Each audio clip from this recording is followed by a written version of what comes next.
Voici les titres de ce journal Développement, lancement officiel de la formation de policiers municipaux.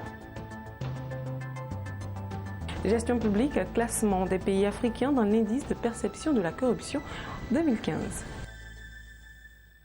Mesdames, Mesdemoiselles et Messieurs, bonsoir. Bienvenue au journal de Business 24 Africa. L'Union des villes et communes de Côte d'Ivoire, UVICOSI, organe représentatif et fer tiers de l'ensemble des communes de Côte d'Ivoire, et l'Assemblée régionale des districts de Côte d'Ivoire, ARDCI, ont organisé le lancement officiel de la formation des agents de la police municipale. Cette activité vise essentiellement à doter les policiers municipaux des outils nécessaires à l'exercice de leurs fonctions. Durant cette phase pilote, 500 policiers sur 1000 sélectionnés bénéficieront de ce programme de renforcement de capacité. La cérémonie s'est déroulée devant les maires des communes et un parterre d'invités, parmi lesquels le président des maires du Sénégal, Saliou Sall. Un reportage signé Mondésir Nascimento Odifini et Maris Seri. 16 agents municipaux venus de toutes les communes de la Côte d'Ivoire vont voir leurs capacités renforcées. Ils sont 500 parmi les 1000 sélectionnés à prendre part à la première phase de la formation de l'ASPCI, Académie de la sécurité professionnelle de la Côte d'Ivoire. Cette formation financée par le Fonds de développement et de formation professionnelle FDFP est à l'initiative de l'UVICOSI, Union des villes et communes de Côte d'Ivoire. Il s'agit de renforcer les capacités des agents de la police municipale en vue d'une meilleure réponse face aux problématiques de la sécurité urbaine, de l'insalubrité, du grand banditisme et de l'occupation anarchique des espaces publics.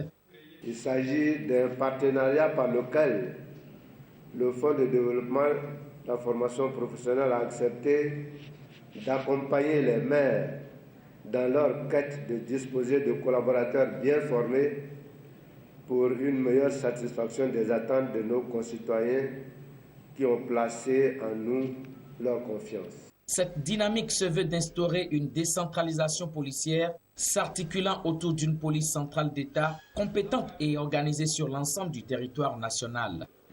Forgés au feu de la rigueur, taillés dans l'harmonie des convictions inébranlables de leur engagement. Ils œuvrent discrets, constants, dans une logique élémentaire, pour rendre possible ce qui paraît une chimère. Honorables invités, auguste assemblée, mesdames et messieurs, ce sont ces hommes que du haut de cette tribune, je veux saluer avec déférence et limiter mon propos à m'acquitter du devoir de reconnaissance et de gratitude pour leur engagement à nos côtés, pour doter notre pays de la première école d'Afrique, et je pèse mes mots, de formation des agents de la police municipale. L'autre activité ayant marqué cet événement est la communication de M. Aliou Sall, président des maires du Sénégal, président du groupe du plaidoyer sur le climat COP21.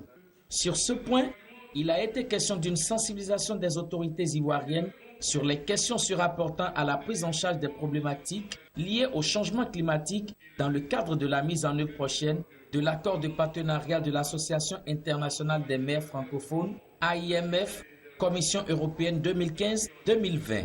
En plus de devoir argumenter la nécessité de nous transférer plus de compétences et plus de ressources, nous devons aussi persuader, convaincre les autres acteurs dont le principal est l'État, le gouvernement. Nous devons aussi convaincre les parlementaires ainsi que la société civile que dans bien des domaines, le transfert de nouvelles compétences et le transfert de ressources supplémentaires vers les collectivités locales, vers les régions, mais aussi vers les villes et les communes, ce n'est pas simplement une revendication syndicale.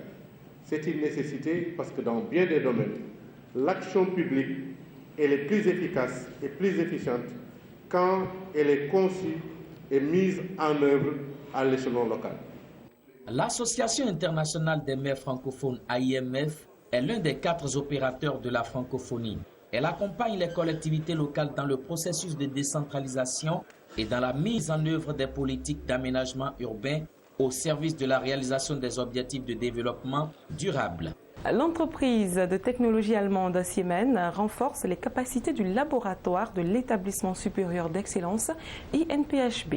L'Institut national polytechnique Houphouët-Boigny a vu son laboratoire bénéficier d'équipements de pointe. Il s'agit de matériel didactique couvrant des produits destinés au monde industriel et à la gestion de l'énergie. Plus de détails avec Yvan Koulibaly, notre correspondant dans la capitale politique Yamoussoukro, dans un commentaire signé Max Soubi. Siemens, la plus grande société d'ingénierie d'Europe, vient à l'aide à l'INPHB, l'Institut national polytechnique Houphouët-Boigny de Yamoussoukro. Du matériel didactique couvrant des produits destinés au monde industriel et à la gestion de l'énergie, voici le don de Siemens à l'INPHB. Ce matériel va renforcer l'équipement du laboratoire de l'université. Il s'agit de matériel d'automatisation industrielle et de gestion ainsi que la protection des réseaux électriques. Il s'agit là de matériel de dernière génération. C'est du matériel haute technologique, c'est très complet. Il y a les entraînements, il y a les protections relais, il y a les softwares, les logiciels cimatiques, il y a les automates programmables et c'est aussi un coût d'entretien et de mise à niveau. Le cimatique est la base et le standard de l'automatisation industrielle dans le monde, que ce soit en automatisation de procédés manufacturières ou en gestion de processus. Le cimatique PCS7 par exemple, qui est basé sur les éléments ici, c'est la dernière génération.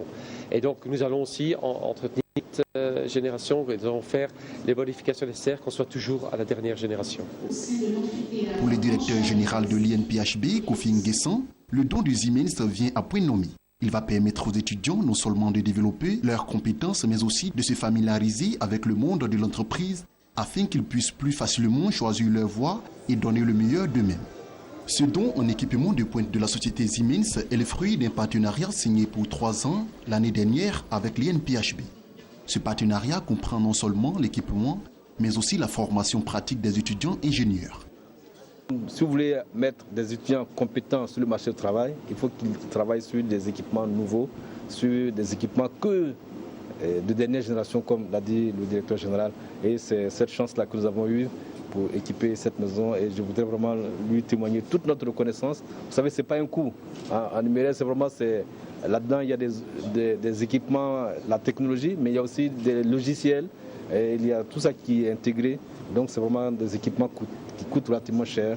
C'est important de travailler sur des matériels de dernière génération. C'est important pour les étudiants industriels de travailler sur des matériels qui vont croiser demain sur le terrain, parce que là, c'est les dernières générations. Donc je me dis que si quelqu'un déjà mettrait ça à l'école ici, demain quand il sort, il n'y a pas de souci pour s'intégrer. Donc c'est vraiment important. En tant que praticien, il faut dire que nos matériels étaient un peu dépassés.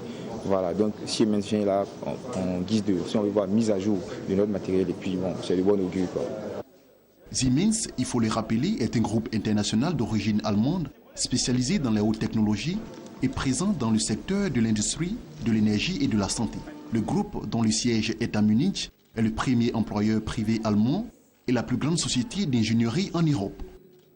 À présent, les informations en bref. La CEDEAO a annoncé dans un communiqué avoir signé des protocoles d'accord avec le conglomérat chinois CGC portant sur 5 grands projets dans les domaines d'infrastructure et du transport. Ces 5 protocoles d'accord concernant le chemin de fer trans-ouest africain, l'autoroute côtière trans-ouest africaine, les infrastructures de télécommunications dans la sous-région, l'aviation régionale ouest-africaine, ainsi que la construction du nouveau siège de la CEDEAO et de ses annexes au Nigeria. Selon Transparency International, l'Afrique reste l'une des régions les plus corrompues du monde selon l'indice de perception de corruption 2015 établi par l'ONG qui évalue 167 pays sur une échelle de 0 points perçus comme très corrompus et 100 points perçus comme très intègres. Sur les 52 pays africains étudiés, seulement 6 ont obtenu une note supérieure ou égale à la moyenne de 50 points. Réunis à l'occasion du Forum économique mondial de Davos, de grosses pointures de la finance internationale ont prédit une numérisation accrue des opérations bancaires qui pourrait conduire à la fin du cash et probablement des succursales bancaires dans une dizaine d'années. Voilà, c'est tout pour aujourd'hui. Merci de votre fidélité et de votre confiance. Nous vous souhaitons une excellente suite de programme sur Business 24 Africa.